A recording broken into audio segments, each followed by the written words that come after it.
This is Tim Shepard, the Vintage Airstream podcast. Gonna change out my solar panels again. This is the second time having to do this. These are the Go Power flexible panels. I'll flip the camera around so you can check it out. So this is my 1960 Airstream. Currently has 500 watts of Go Power flexible solar panels. There's 5 panels or 100 watts each. I noticed last time we went to take it out this year, there was no power coming from them. And that's what happened to me last time. These were installed in 2018, and I had panels before that for about 3 years, flexible panels, and they did the same thing. So what happens is they just develop a haze over them, as far as I can tell, and they stop producing power. So unfortunately, like last time, I'm gonna have to scrape them off because they're put on with VHB tape and then some Volcom around the edges. So I'm going to replace them with what I thought I'd never do, but some regular panels. So aluminum and glass. I picked up some Renogy 100 watt Renogy panels during Black Friday. So I'll get to rip these off and then mount the new ones. So my tip is to stay away from flexible panels, even though they look great because they're virtually invisible, but not worth it. And basically, to get these off, they have VHB tape underneath them, very high bond 3M tape. It's been up here for 6 years, and then Volcom around the edges. So basically you just have to take a metal putty knife and work it like this. Okay. And it's a pain. But once you get a good amount off one edge, you can kind of lift it. I'm gonna do it with one hand. Okay. So now I have this edge off. I need to get up on the roof and then just pull the rest of the way. So I got this one loose and this one loose. I'm not gonna do that one. After I get those 3, then I'll get up and pull them all the way off. And then clean it. Yay! At least the glass and aluminum, the Renogy panels have a 25-year warranty, where these have 5. And they might have did 5. I don't know. But not worth it. Here's a neat tool I discovered on Amazon. It's a tool to install, I guess, but also release those plugs. I don't know if I can do it with one hand or not. But they've been up for years, so it's probably kind of tough. These tabs here have to be pushed in and then pulled apart. So what this tool does is these tabs go over it. Let's see. And they push them down like that. Hard to do with one hand. Okay. Push it down and then, yeah, you missed it. Anyway, just push it in there, push the tabs down, and the plug comes apart. I think it was like $6 for 3 of them. Definitely worth it. Anyway, getting close. Another loose one. I'm just gonna get up here after I get one side and rip them off. All right, 2 down, 3 to go. Leaves a big mess. I will not spend a lot of time cleaning it. I'll do what I can. Let's see if I can hold the camera and pull one of these up. So I got these sides loose.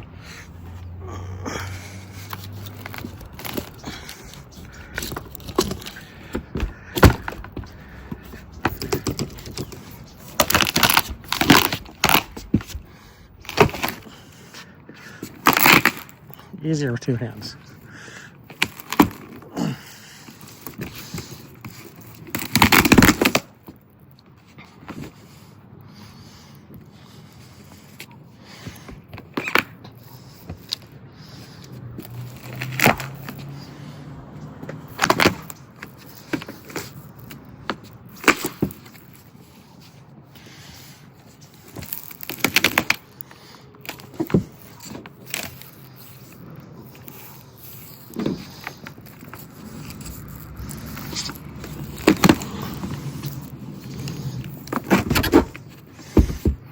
There you go.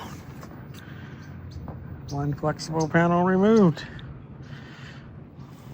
See, they're not reusable. You can see how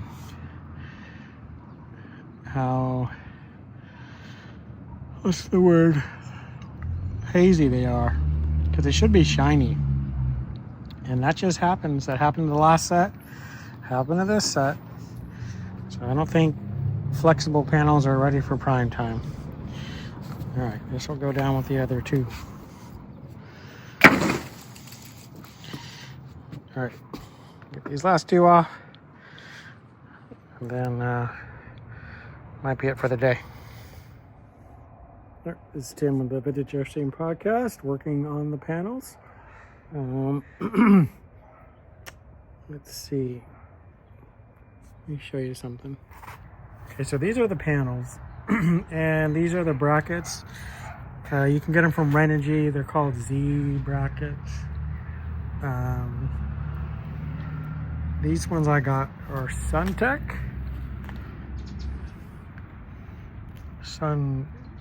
Mac, because I got 16 of them for 18 bucks, which is for 4 panels. And the Renogy ones are much more expensive. Now, most people are going to say, and you probably do, need curved brackets, curved Z brackets for an Airstream, since the roof is curved. Those are 23 bucks a set for one panel. So that'd be 100 bucks for brackets. So I don't know. I decided just to put a little bend in mine, and we're going to see if that works. So it's not much of a bend, just tweaked a little bit. Now what I want to show you with these brackets is, normally they come with these bolts and a nut, and normally you find where you want it, like here or here, and you put the bolt through here and attach it this way. The problem with that is, like I mentioned earlier, is if the panel goes bad or breaks or something, you have to peel this up off the trailer itself. And I'm going to put mine down with VHB tape, very high bond 3M tape, which is what I use for the flexible panels.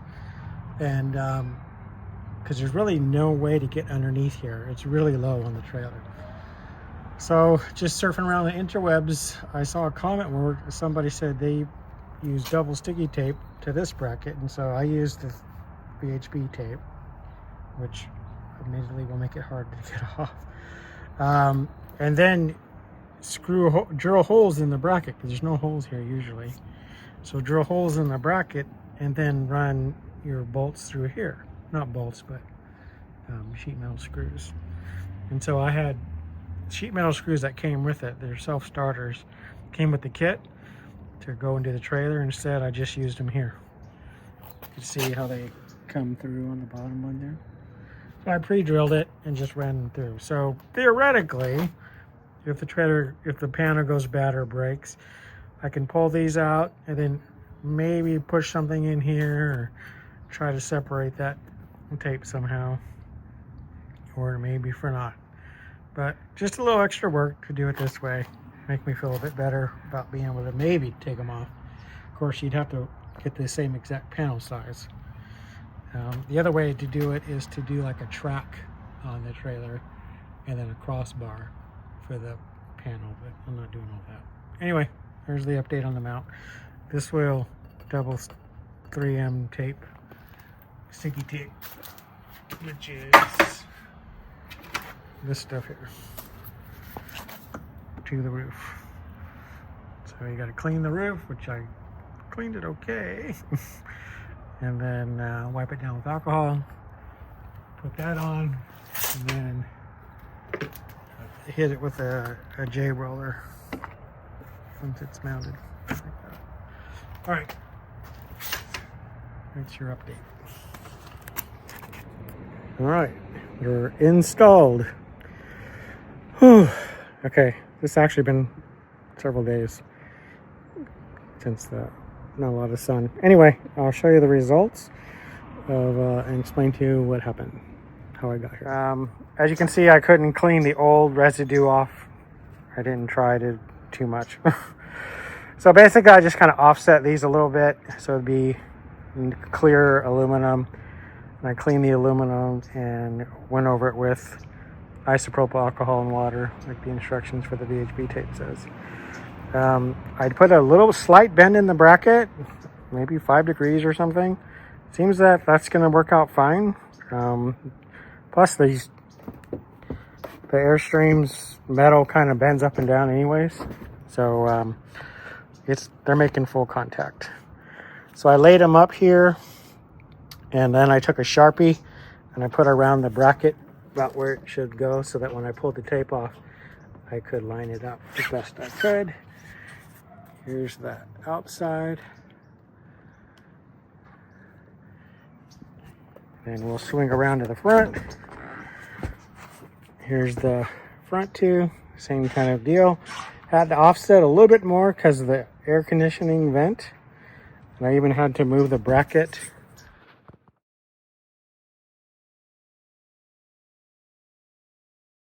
So not pretty because of the old stuff,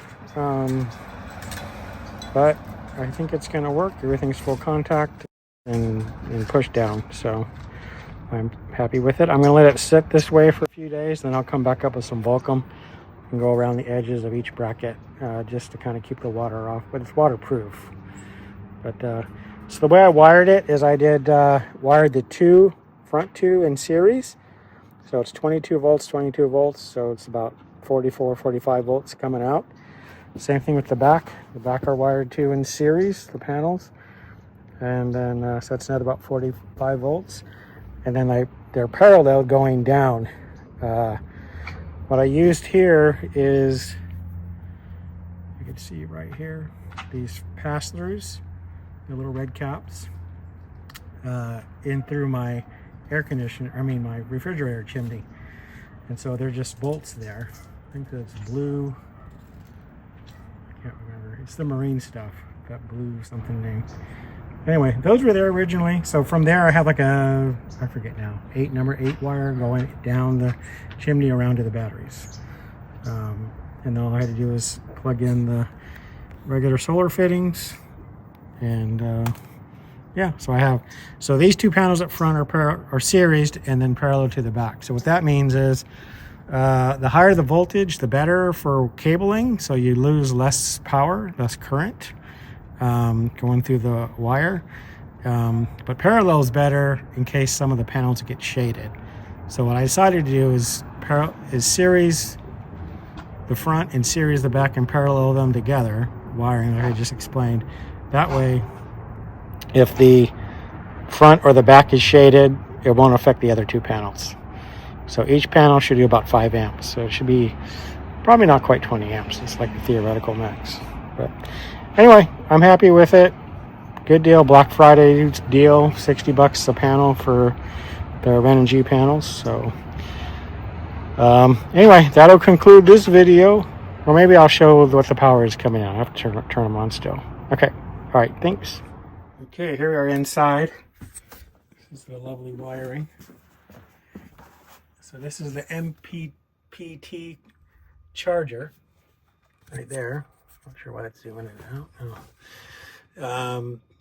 So this is the cutoff switch for the solar disconnect. This is the charger. So solar in, battery out. Let me do the boost.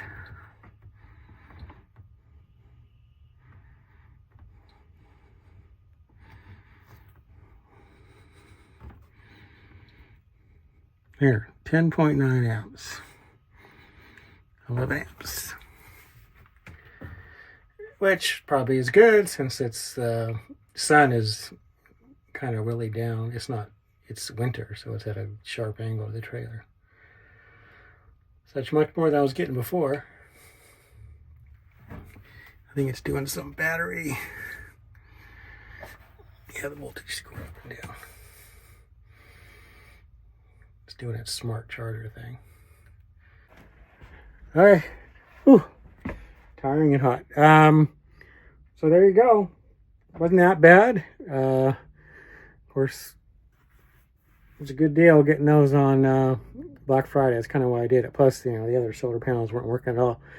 So I'm thinking these will last a while, being glass, 25-year warranty.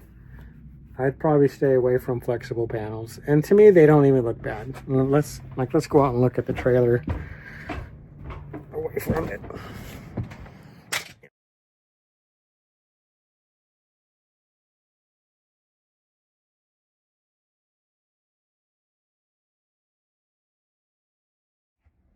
All right, there you have it. I think that's all the testing I'll do for the video. If it was in summertime and the sun was up higher, like perpendicular to the panels, I think I would get probably the full 20 amps. So I'm happy with that. I'm sure I'm just gonna let it sit here and charge itself up. It's pulling 11 amps right now, even with the sun off angle. So I have seen people with videos where they put tilts on the panel so you could tilt them up into the sun. I'm not going to do that because I would never do that. I would never climb up there and do that. I've seen some where people put automated lifts on. That would be cool, but not for this vehicle. Anyway, I don't know. It's just for fun, just to see what the trailer can handle, and again, just to keep the batteries going. And if I ever did boondock, I think I'd feel pretty safe about the batteries coming back up, overnight use. So, all right. So far, so good. Of course, I said that about the flexible panels too, but I think these aluminum glass panels will last much longer. Fingers crossed. All right. Anyway, this is Tim with the Vintage Airstream podcast. Hope you enjoyed the video on my solar. Take it easy and see you down the road.